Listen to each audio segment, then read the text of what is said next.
Hello and welcome to all you Aries people. How are you doing? This is your general monthly horoscope for November of 2016. And again, a crucial month.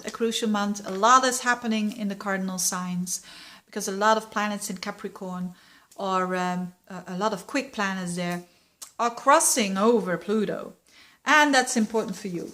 Last month, I was already talking about the Jupiter-Pluto square that's going to happen, and it's going to be important this month for the whole month. You will feel it.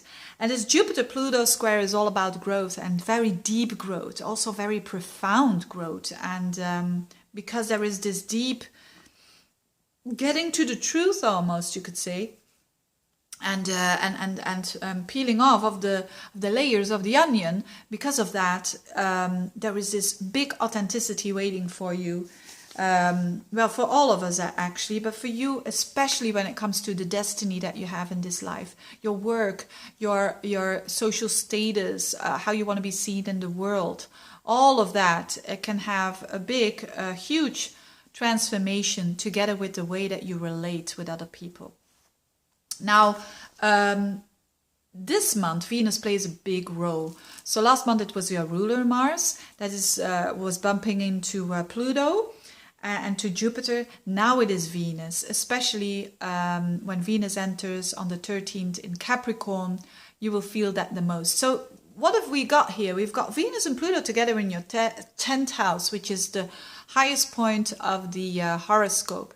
And it squares up to Jupiter in your 7th house of relationships.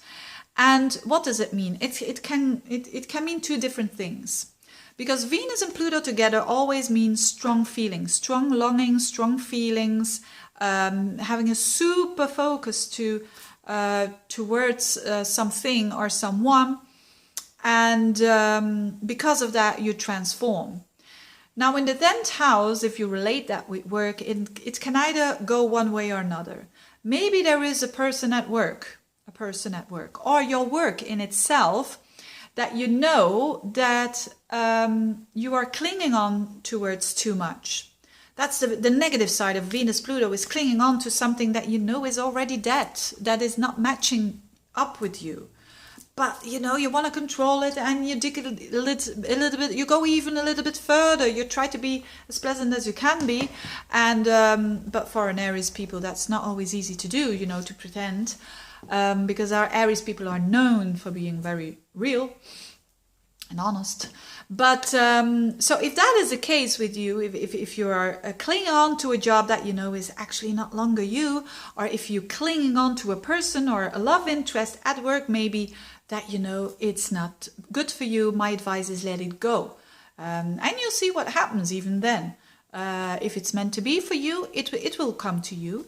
If it's not, it will not. And then you can go on, because an Aries person doesn't like it, but when they're getting so many baggage with them.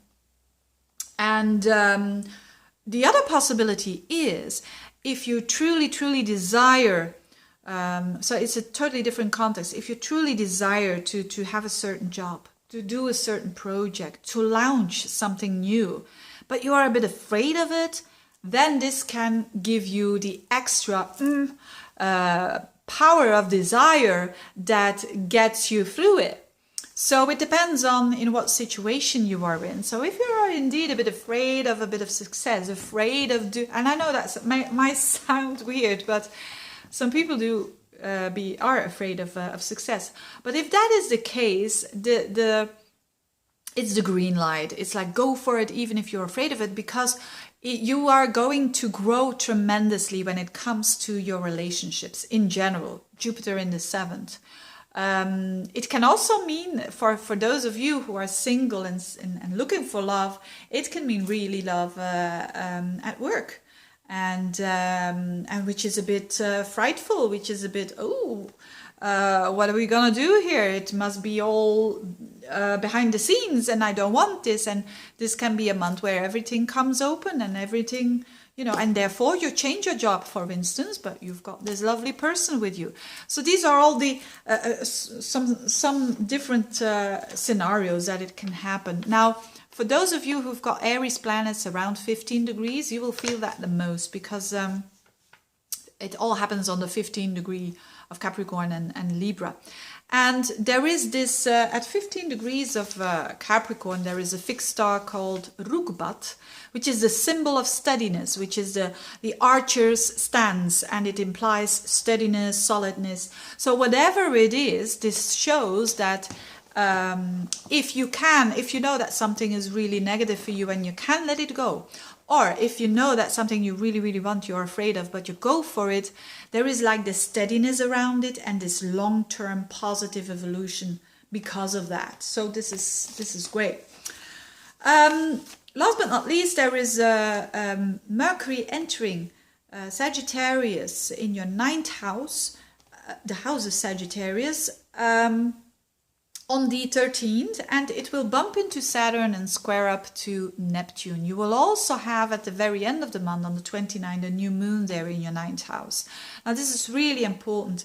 So it's like also, whilst all this is going on that I just talked about, there is like you having a more serious vision on life, a more serious view upon life, but one that is very real and very realistic, but at the same time that is related to spirituality, that is related to the unconsciousness, because that squares Neptune in your 12th house.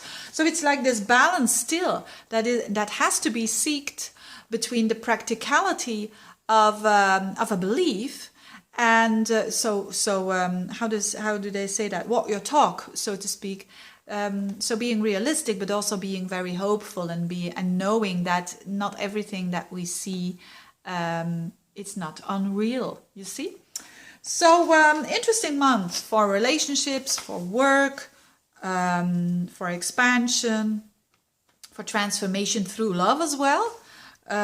So go for it, you Aries person out there. Thank you so much for watching, and see you next month. Bye bye.